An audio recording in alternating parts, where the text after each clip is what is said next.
iPod, salam Inyong Podcast. Inyong Podcast, open to all. Bersama-sama dengan saya, Dina, dan kali ini saya tidak sendiri, saya ditemani oleh dosen milenial sekaligus co-produser kita. Ini dia ada Mbak Rani Daroja.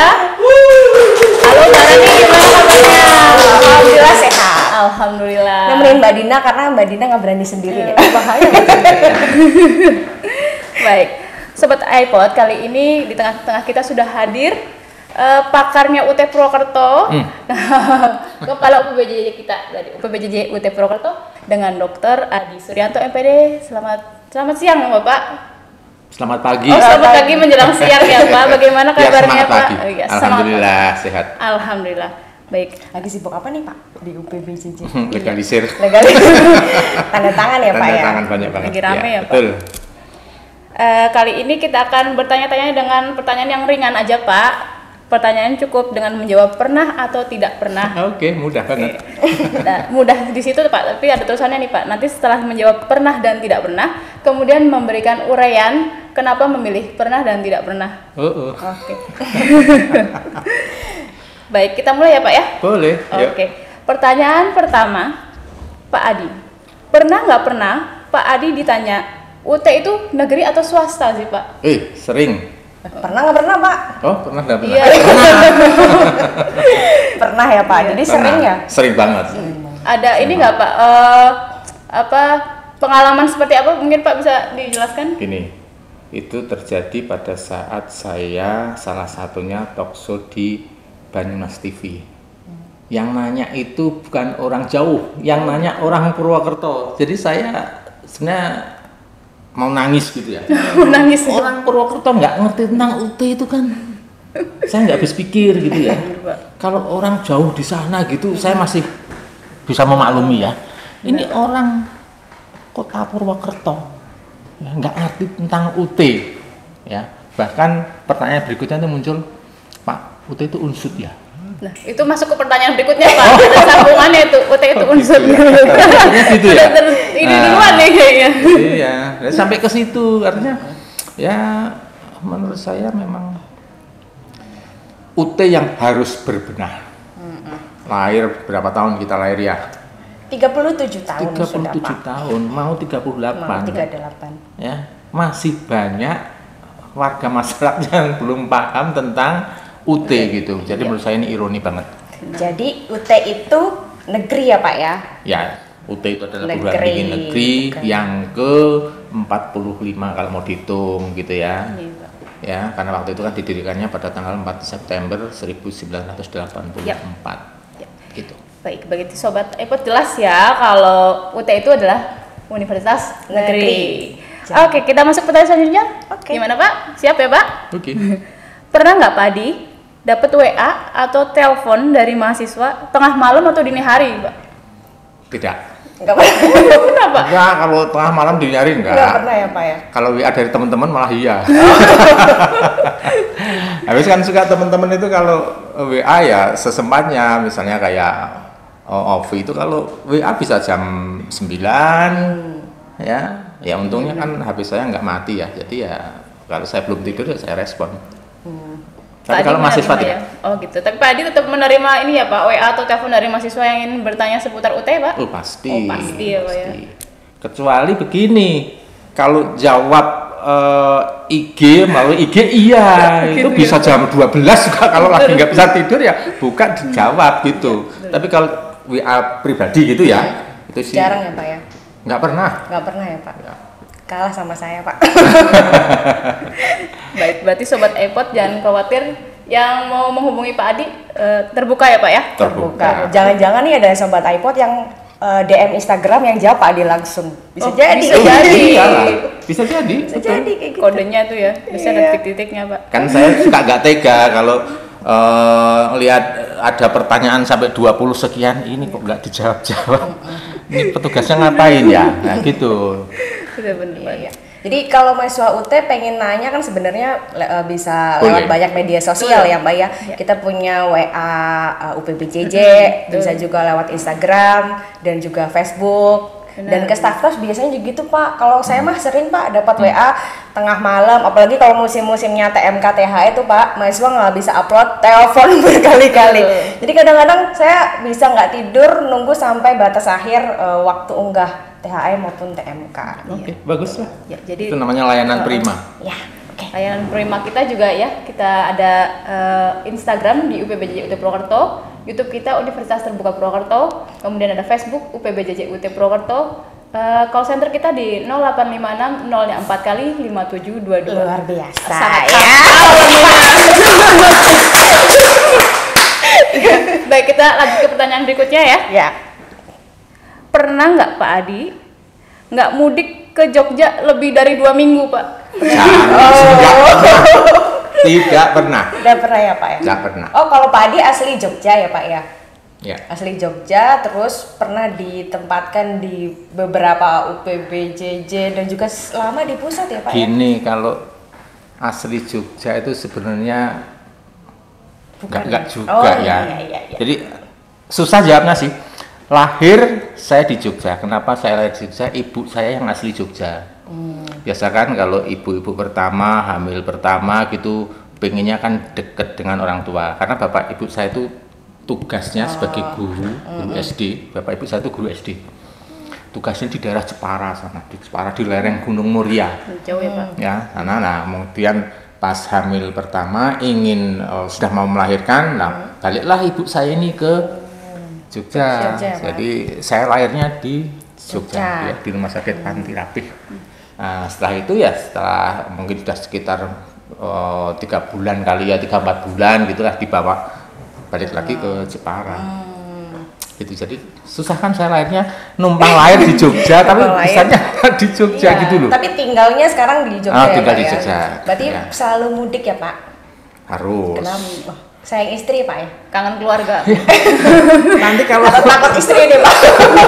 kalau nggak pulang kan ada yang nyari nanti kan repot nanti saya dicari-cari. Repot ya Pak ya? Iya. Kangen terus ya Pak? Jadi Pak Adi adalah tipe suami sayang istri. Iya betul. Betul. Apa tadi pertanyaan berikutnya tadi ya? Takut sayang istri atau takut istri Pak? Oh, jangan, saya istri takut istri, masa istri ditakutin? Enggak lah. Iya ya Pak. Ya baik, kita masuk pertanyaan berikutnya ya Pak Adi. Pernah nggak Pak Adi dapat nilai E saat kuliah? Enggak pernah. Nggak pernah. Wede. Hebat tuh, sepi banget.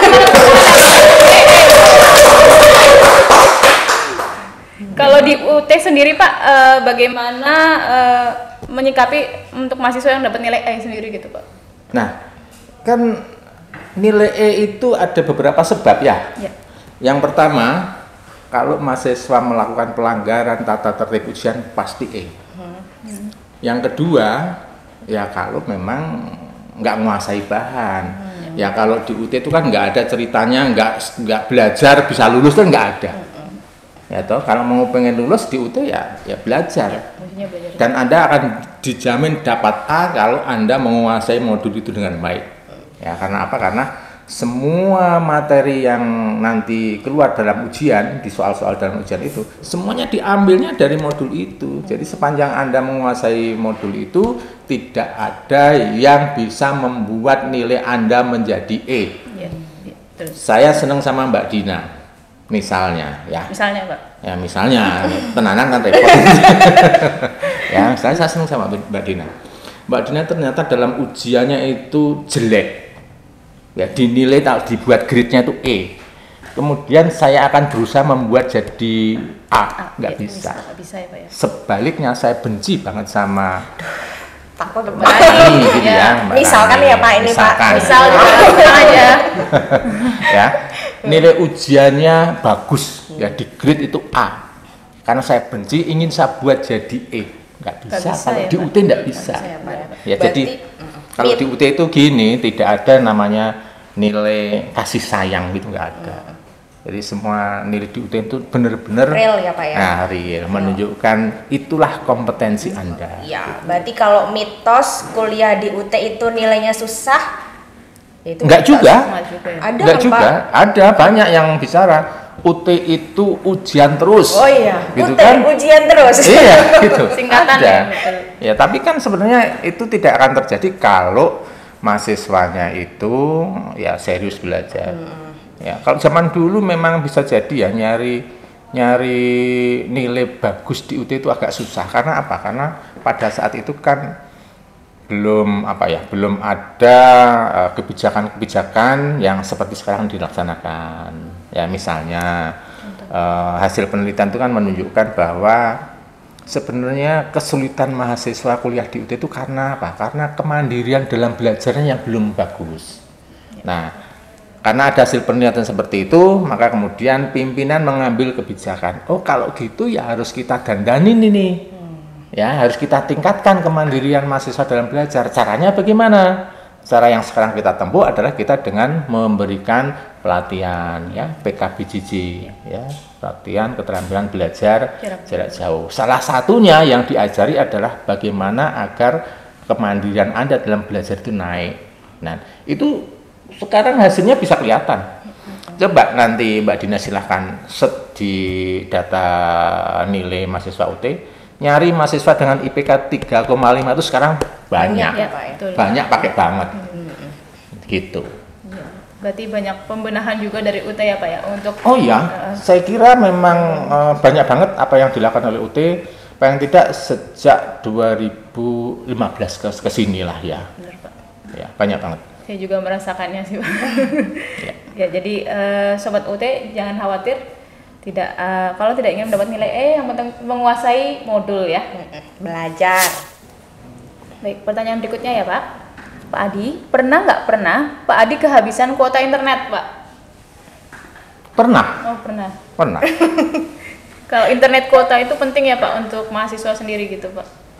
Saya kira tidak hanya mahasiswa, bagi kita semua deh sekarang bingung kalau kehabisan kuota. Ya benar. Ya. Saya katakan pernah, kenapa? Karena suatu saat saya pernah di jalan, saya harus ikut Zoom, ya, kuota habis, ya sudah, nggak bisa ikut lah akhirnya. Nah, itu. Jadi mengganggu ini ya Pak ya? Iya, mengganggu kerjaan. Tapi kalau jadi mahasiswa UT kan ada ini kan, Wifi ID, ID yang bisa diakses oleh mahasiswa. Betul. Tapi kan gratis. posisi saya pada saat itu di jalan ya, Iya Pak ya. mobile gitu ya sudah, mau jalan mau gimana. Ya, betul. Kita lanjut ke pertanyaan berikutnya. Pernah nggak Pak Adi dapat beasiswa saat kuliah? Pernah. Kapan tuh Pak? Jadi gini ceritanya tuh.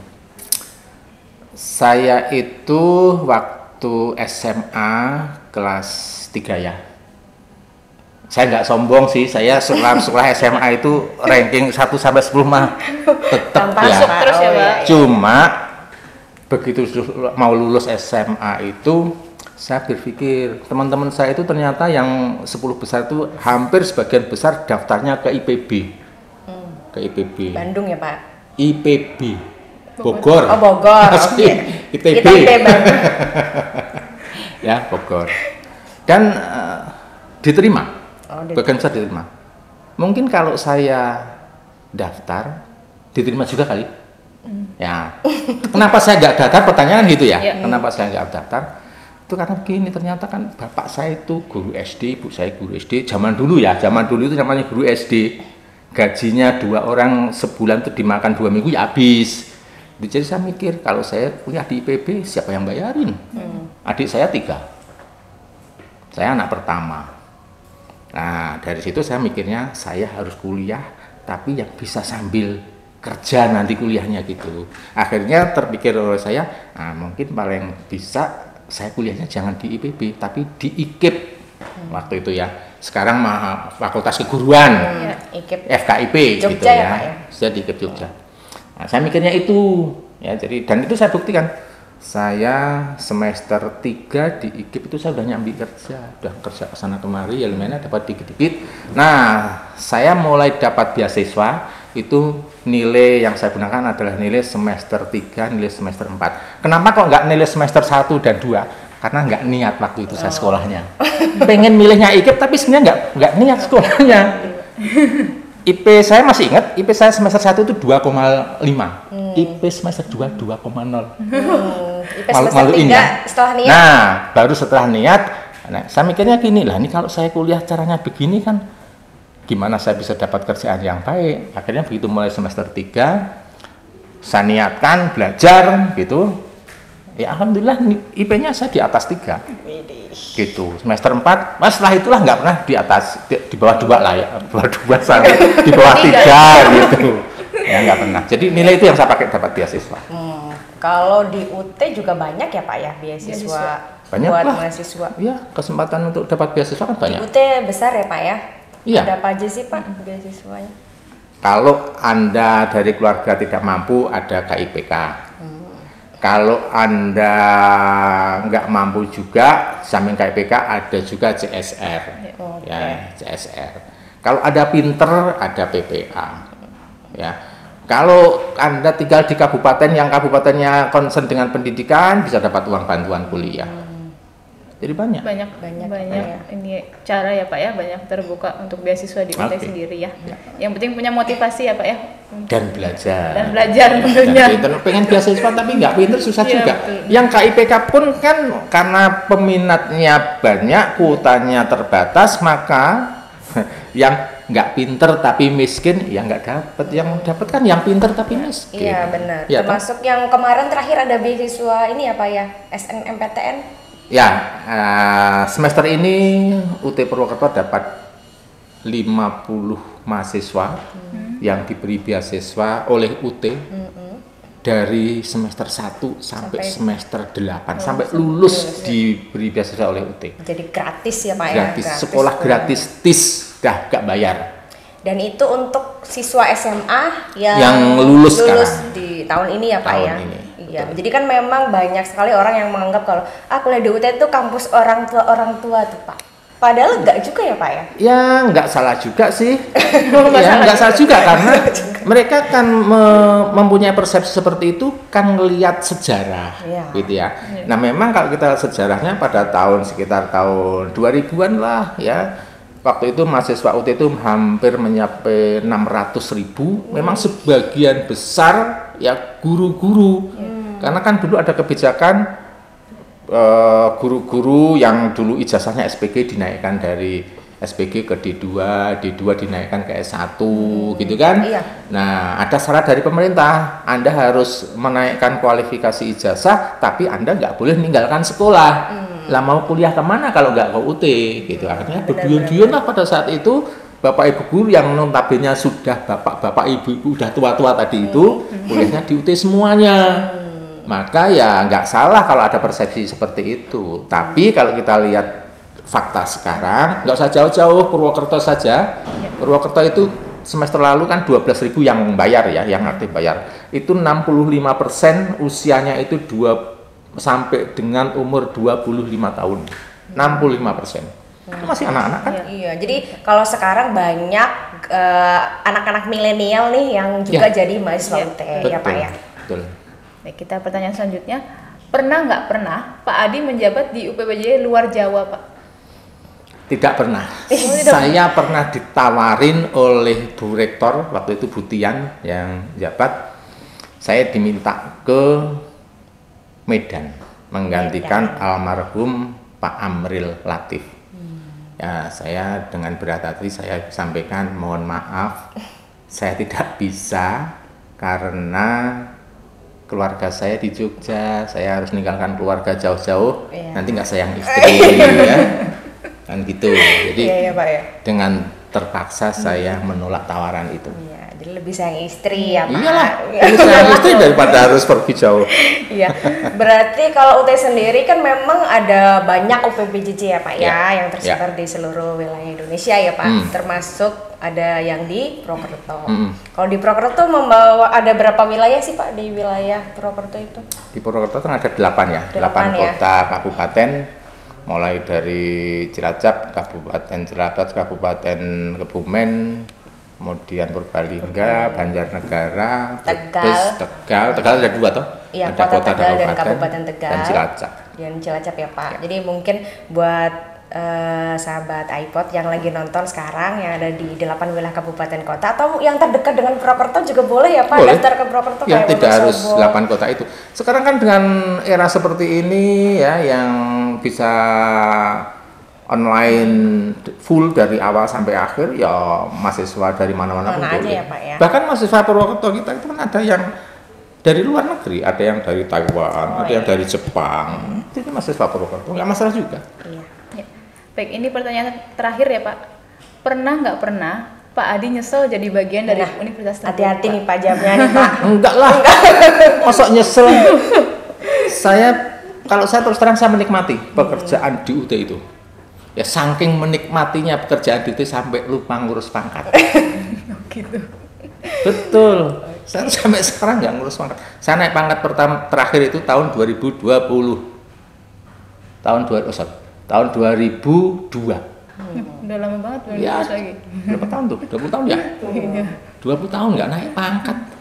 Saking asiknya Saking di UT asiknya ya kerja. Pak ya. Ya, itu bukti bahwa saya tidak sangat senang. sangat senang di UT ya, Sangat Pak. menikmati kerjaan di Menikmati, UT ya. sampai lupa ngurus pangkat. Dan mungkin pesan kali Pak buat mahasiswa Pak Adi kan berarti bangga banget ya Pak ya jadi bagian dari UT dong. Iya. Senang banget pesan. Cuma jangan niru saya. Iya. Niru saya tadi nggak ngurus pangkatnya kan repot. Iya. Rani nggak boleh niru saya, nggak Iya. naik pangkat nanti. Iya Pak. Jangan. Insya Allah. Pesan buat mahasiswa Pak kenapa harus milih kuliah di UT? Ini kenapa harus kuliah di UT? Karena UT bagus. Nah iya. Karena UT berkualitas. Kalau nggak percaya, silahkan search di www.ut.ac.id. Silahkan berselancar di situ, cari informasi sampai sedetail-detailnya, ya. Karena semua informasi ada di situ. Kalau Anda menyatakan UT jelek, jangan pernah masuk UT. Tapi kalau hasil lancar Anda menunjukkan bahwa UT memang bagus, ayo bergabung dengan UT. Dan saya yakin UT bagus. Baik. Tepuk tangan buat UT.